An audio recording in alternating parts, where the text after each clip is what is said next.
حضرات،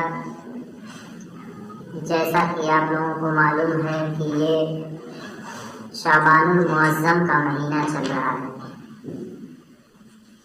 اور آج اس کی 12 تاریخ ہے۔ بعض لوگ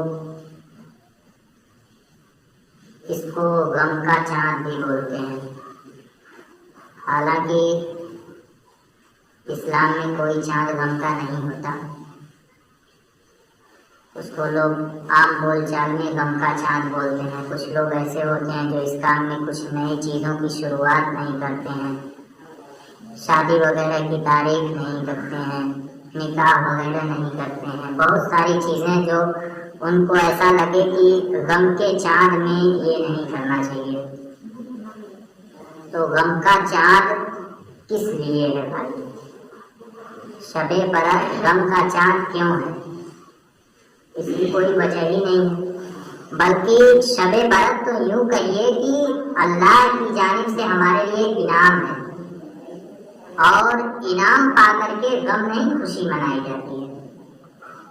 آقا کریم صلی اللہ تعالیٰ علیہ وسلم ارشاد فرماتے ہیں کہ رجب اور شعبان کے مہینے میں اللہ رب العزت نے برکتیں رکھی ہیں۔ شعبان سے پہلے جو مہینہ گزرا ہے رجب، اس میں اور اس مہینے میں اللہ رب العزت نے بے پناہ برکتیں رکھی ہیں، اور ان برکتوں کو حاصل کر کے انسان رمضان تک پہنچتا ہے۔ تو اس کے بعد جو مہینہ آنے والا ہے وہ رمضان کا مہینہ ہے۔ تو آقا کریم ارشاد فرماتے ہیں کہ ان دونوں مہینوں سے انسان برکت حاصل کرتا ہے، خیرات حاصل کرتا ہے، اس کے بعد وہ رمضان کے مہینے میں داخل ہوتا ہے۔ تو آپ حضرات سوچئے کہ اللہ رب العزت کی جانب سے جو ہمیں انعام دیا جا رہا ہے، ہمارے مردوں کے لیے اصالِ ثواب کا موقع ہمیں دیا جا رہا ہے، اپنے گناہوں کی بخشش کے لیے ہمیں راستہ دکھایا جا رہا ہے، وہ راستہ اور انعام ہمارے لیے غم کا کیسے ہو سکتا ہے؟ وہ تو خوشیوں کا ہونا چاہیے نا۔ حدیث پاک میں آتا ہے کہ کوئی بھی غم 3 دن سے منانا جائز نہیں ہے، 3 دن سے زائد کسی بھی غم کا منانا جائز نہیں ہے۔ اور شب برات تو ہمارے آقا کریم صلی اللہ تعالیٰ علیہ وسلم کے زمانے سے منایا گیا مہینہ ایسا ہے جس میں اللہ رب العزت بے پناہ برکتیں رکھا ہوا ہے، تاکہ ان برکتوں کو حاصل کر کے انسان رمضان کے مہینے تک پہنچے۔ اور رمضان کے مہینے کی اور زیادہ فضیلت ہے۔ لیکن دوسری حدیث پاک آقا کریم صلی اللہ تعالیٰ علیہ وسلم ارشاد فرماتے ہیں کہ شعبان کا مہینہ میرا مہینہ ہے، شعبان کا مہینہ میرا مہینہ ہے۔ تو سوچئے جس کے بارے میں آقا کریم ارشاد فرما رہے ہیں کہ میرا مہینہ ہے، اس مہینے کی عظمت اور فضیلت کیا ہوگی۔ اور ایک حدیث پاک ہے، آقا کریم صلی اللہ تعالیٰ علیہ وسلم ارشاد فرماتے ہیں کہ میں رمضان سے زیادہ کسی مہینے میں اگر عبادت اور روزے رکھتا تھا تو وہ سب سے زیادہ مہینہ شعبان کا ہے۔ شعبان کے مہینے میں آقا کریم صلی اللہ تعالیٰ علیہ وسلم جب بیمار نہیں رہتے تھے تو ایک دن کو چھوڑ کر کے دوسرے دن روزے رکھا کرتے تھے۔ تو ہمیں اور آپ سے تو یہ ہو نہیں پاتا ہے، رمضان کا مہینہ مشکل سے گزرتا ہے، تو حتی الامکان یہ کوشش کرنی چاہیے کہ جو شعبان کا مہینہ ہے اس کی 15ویں تاریخ کو ہم اور آپ ایک روزے رکھ لیا کریں۔ جیسے کہ آج یہ ہوتا ہے کہ شعبان کے مہینے میں 15 تاریخ جو ہوتی ہے وہ 15 تاریخ اگلا دن ہے اور 14 تاریخ مغرب سے پہلے ہے۔ تو روزہ ہمیں سوموار کے دن، اگر جس کے اندر استطاعت ہے رکھنے کی، وہ سوموار کے دن روزہ رکھے، رات بھر انسان عبادت کرے، عبادت کرنے کے بعد صبح فجر کی نماز سے پہلے سحری کھائے، فجر کی نماز پڑھے، اس کے بعد سو جائے، جب تک اس کو نیند آتی ہے سویا رہے، پھر اس کے بعد آرام سے افطار کا وقت افطار کرے۔ لیکن روزہ جو ہوتا ہے وہ 15ویں تاریخ کا ہوتا ہے، اور ہم لوگ فاتحہ وغیرہ 14ویں تاریخ میں ہی کروا دیتے۔ تو حتی الامکان کوشش یہ کرنی چاہیے کہ مغرب کے بعد ہی فاتحہ ہو، مغرب کے بعد ہی اِشارے ثواب۔ مغرب کا وقت یہ ہوتا ہے کہ اس وقت میں مردے اپنے اپنے روحوں کے ساتھ اللہ رب العزت اجازت دیتا ہے اپنے گھروں میں تشریف لے جائیں۔ تو آپ حضرات سوچیے اگر غم کا چاند ہو تو ہم ان کے لیے غم کا اہتمام کریں گے نا، لیکن خوشی جب منائیں گے تو ان کے لیے طرح طرح چیزوں کا انتظام کریں گے، طرح طرح کے اشیاء اپنے گھر میں مہیا کریں گے، اچھے اچھے کپڑے پہنیں گے، نہا دھو کر کے صاف ستھرے بنیں گے، خوشبو لگائیں گے، عطر لگائیں گے، پھر اس کے بعد ہم اور آپ اپنے مردوں کے نام سے ایصال ثواب کریں گے۔ اس کے بعد ایصال ثواب کے بعد مسجدوں میں آئیں یا تو اپنے گھروں پہ قرآن مقدس کی تلاوت کریں، تلاوت کرنے کے بعد نمازیں پڑھیں، نوافلات کی ادائیگی کریں، اور نوافلات کی ادائیگی کرنے کا مطلب یہ ہوتا ہے کہ اگر آپ حضرات 2 رکعت نفل پڑھ رہے ہیں تو کوشش یہ کریں کہ سورہ اخلاص کو پہلی رکعت میں 10 بار پڑھیں اور دوسری رکعت میں بھی 10 بار پڑھیں۔ ایسی نماز پڑھنے کا اس رات میں بہت زیادہ فضیلت ہے، اور اللہ رب العزت اس بندے کے توبہ کو قبول فرما لیتا ہے۔ سورہ اخلاص کے ذریعہ اگر آپ اور ہم نوافلات کی تیاری کریں، نوافل نمازوں کو پڑھیں تو اللہ رب العزت اسے قبول فرماتا ہے۔ اور آقا کریم صلی اللہ تعالیٰ علیہ وسلم کی حدیث پاک ہے کہ اس رات میں اللہ رب العزت بنو قلب کے بکریوں کی طرح لوگوں کو آزاد فرماتا ہے جہنم سے۔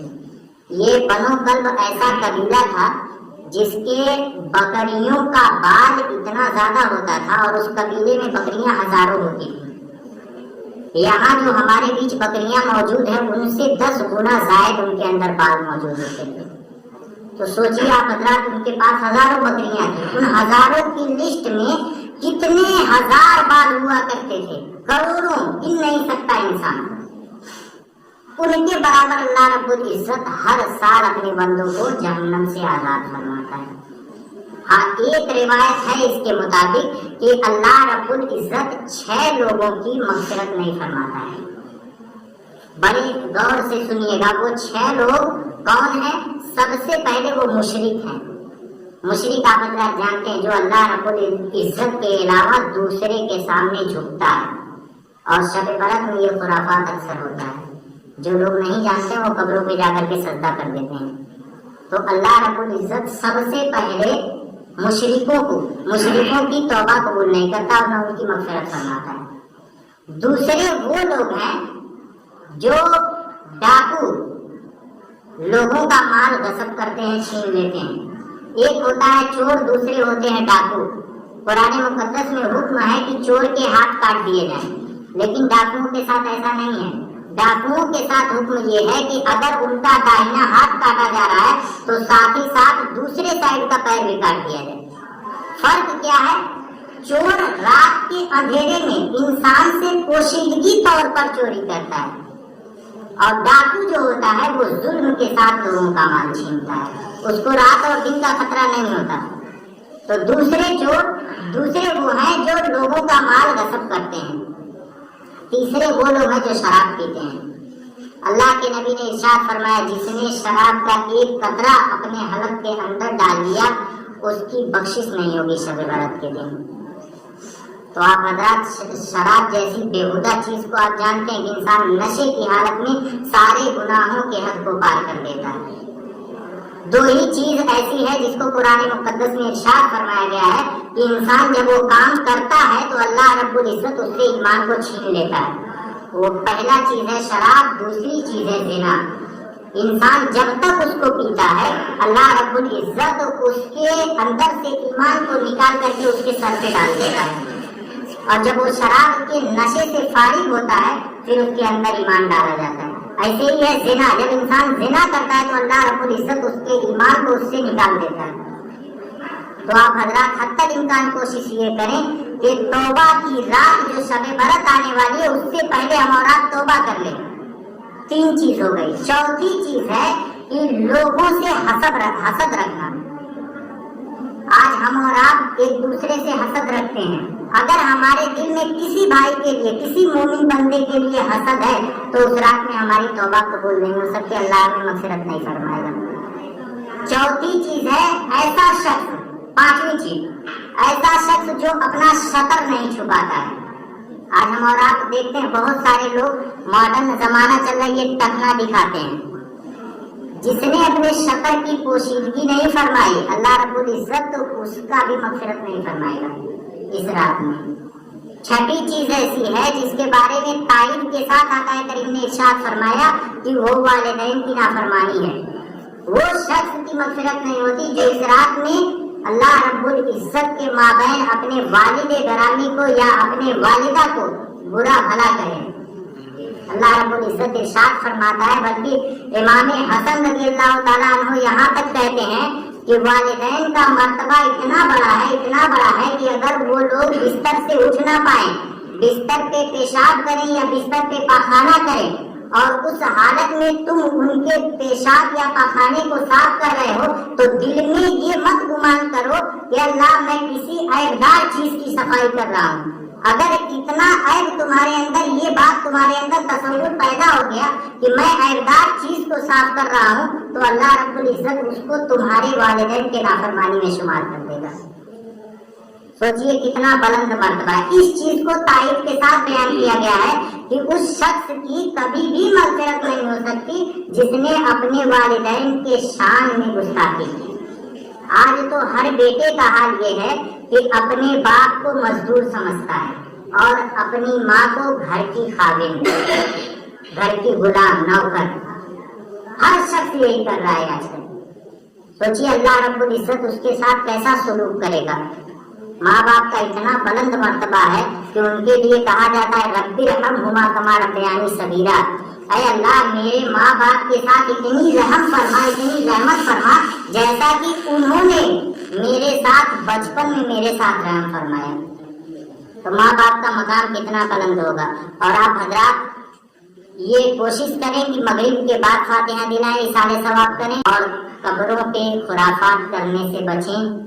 اس مقصد سے جائیں، یہ ارادہ دل میں لے کر کے جائیں کہ یہ ایسی جگہ ہے جہاں ہم کو بھی ایک دن آنا ہے۔ اے اللہ ان پر کسی طرح کی کوئی عذاب یا ظلم زیادتی ہو رہی ہو تو تو اپنے حبیب پاک کے صدقے میں ہم نے جو کچھ بھی ان کے نام سے اثارِ ثواب کیا اس کے صدقے میں ان سے دور فرما دے اور ان کے صدقے میں ہماری بھی مغفرت فرما دے۔